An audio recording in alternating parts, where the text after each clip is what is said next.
had a rough go. He grew up rough, and he changed things around, and he gives back. I mean, the first week he was in town, he was out doing community work. I mean, that's just how he goes. And then he's always here.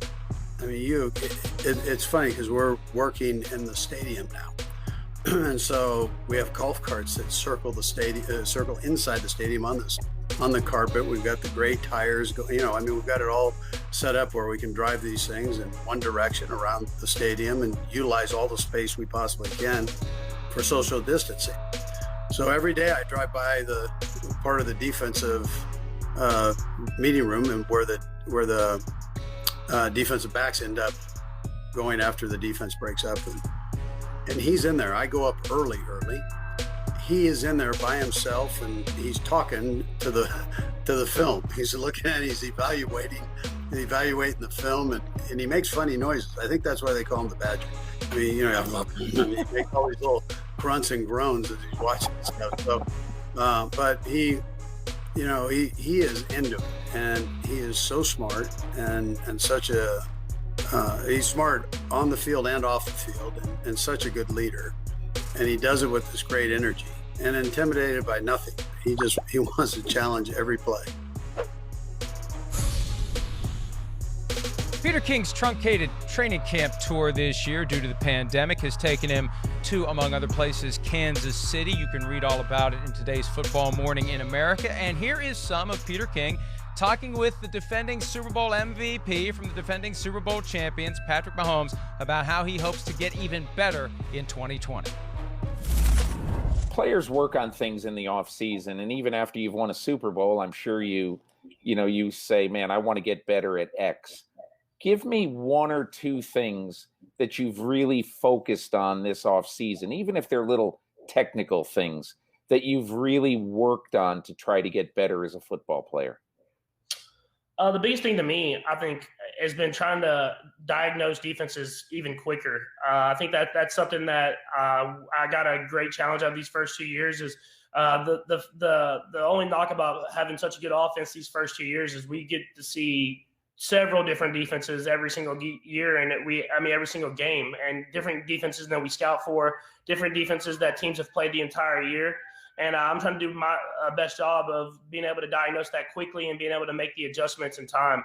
Now, if you look at games like the Colts last year, whenever we played them early in the season, they came out with a defense they hadn't played since that regime had been a part of there. And so we were kind of taken off guard. We scored low points, then they ended up beating us. And I want to be able to make those adjustments quicker and be able to go out there and have success at a faster pace. And so that's stuff that I've been looking at, of trying to find different ways to make adjustments on the sideline quicker. And hopefully that'll pay off, and we'll see whenever the games come. Patrick Mahomes with Peter King, and the scary thought is, Chris, the guy is going to get better. He's only played 31 regular season games. He will see more things. He will process more information. His brain will eventually become a football supercomputer. And you put that with those abilities, my God, it's amazing, and it's scary to think of how good he's going to be 5, 6, 7, 8 years from now. No, it is, because he's got, the proper work ethic and mindset and everything too, along with the talent to where you go, uh-oh. I mean, this guy just gets it, just, between that answer right there.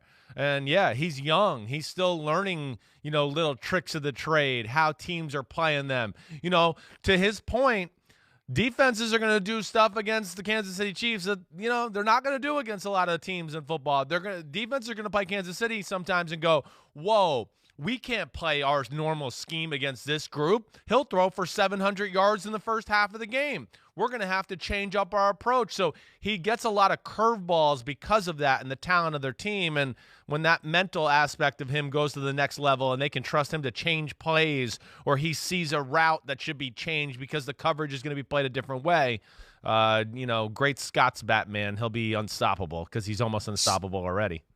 Starting with Patrick Mahomes, let's do some PFT props on this Monday morning. Let's begin with his passing yards for 2020. Over under 4,499.5. That's an average of 281 per game. 4,499.5. What do you got over or under? 281 per game. That's easy. No problemo for Patrick Mahomes. Okay, I'm going over. I am. You know, I mean, no OTAs. Last time we saw, like, no offseason. The defense has let up a lot of passing yards. And I just think between Kansas City coming off the Super Bowl and them feeling confident and the pressure being off and defenses probably being in a beginner phase here early on in the season, I think he's going to put up some scary numbers this year. Andy Reid's got a reputation for not running the ball maybe as much as he could or should. Will the presence of Clyde Edwards-Helaire, rookie first-round running back, and Brett Veach, the team's GM, told Peter King that they expect a heavy workload for Edwards-Helaire this year. Could that maybe knock the numbers down a little bit for Mahomes? I don't think it will. I don't think it will because I think ultimately they're going to use Edwards-Helaire more still in the pass game than they will in the run game. They'd be crazy to go too much run game, right? I mean, to me, that would just be, well, why the hell you paying Tyreek Hill and Kelsey and Mahomes all this money if you're going to do that? Your bread and butters, throw the ball, put teams to put pressure on them that way, and then they want to drop deep in these deep zones. Oh, here you go, Clyde Edwards-Helaire. Here's a 5-yard, pass and make a linebacker look silly in space, and all of a sudden it becomes a 30-yard gain. But if the defense has decided to do everything they can to take away the pass, you got to be ready to run. Yeah, you do. Otherwise, it becomes Super Bowl 36, and you're the Rams, and you're blowing your opportunity to just run the ball down the Patriots' throats. All right, over-under pass touchdowns for Patrick Mahomes this year, 35.5. He had 50 in 2018, only 26 last year, in part because he was injured. What do you got? Yeah, I'm 35.5. I'm still going over here. I'm expecting huge offensive numbers from the Kansas City Chiefs this year because of Edwards-Helaire. Hope it sounds like, Sammy Watkins, he's going to be good to go here. McCole Hardman being in year 2. I'm expecting huge numbers. I'm going over all the way. All right, here's one that I will bet that you will take the over. I'm taking the over on you taking the over on this one. Aaron Rodgers, who seems to be poised to embark on a middle finger to everyone, especially to those in the organization. You have some hard time coming up with the words there? Yeah, I want to be careful because even though we're on Peacock, we still have to watch what we say. He did throw a 60-yard touchdown pass in practice yesterday. He made a gesture that I don't know that I can properly explain, either on Peacock, NBCSN, or Sky Sports. You want me to do it? Safe. No, I don't. Either way, there are signs of a fire that is raging in Aaron Rodgers. Over under pass touchdowns, 25.5. What do you have? Oh, over, baby. Oh, Aaron Rodgers. He's going to be so freaking pissed this year. I mean, yeah, I'm going over. And to one of our producers' point, Pete Demolitis, he said it perfectly in a text over this weekend. He said, I got a feeling every time they're on the 2-yard line and got a run play called to A.J. Dillon or Aaron Jones this year, he's going to look over the sidelines and say, yeah, eat it. I'm throwing a touchdown pass right here. Eat that. Nice run play call, but I'm changing it. I just think it's going to be one of those years, and he's motivated, and I'm going over all the way. He had 25 in 2018, 26 last year. I agree with you. He's going to be over. My only question is who's he going to be throwing him to? Because they didn't do anything to really beef up the receiver position. But that won't matter. He'll throw him to himself if he has to get over 25.5 this year. All right, in that same division, the NFC North, Chicago Bears entering year 3 with Khalil Mack. Remember, they did that trade right at Labor Day weekend to get him from the Raiders. Mack was great in 2018, not as good in 2019. Here he is talking about where he currently stands in his career. I wasn't good enough. It wasn't good enough at all. And so, understanding that, the different intangibles that came with it, I don't make any excuses. I just rise to the occasion. And I'm getting ready for this one. It's going to be a fun one, man. I can't wait. Reminds me of a Nick Riviera poem from The Simpsons. If it isn't my old friend Mr. McGregor with a leg for an arm and an arm for a leg. I knew I'd get that out eventually. He has a leg for an arm, Chris. You can't wear that shirt on a day that we show that clip of that guy's bicep. No, he is. Well, he's one of those guys that when he walks in the room, you go, oh, now I understand why you're Khalil Mack. Because he's all arms and neck and hamstring and butt and quad, and you understand why he can throw around 315-pound offensive tackles when he's 258 pounds. He's unbelievably built that way.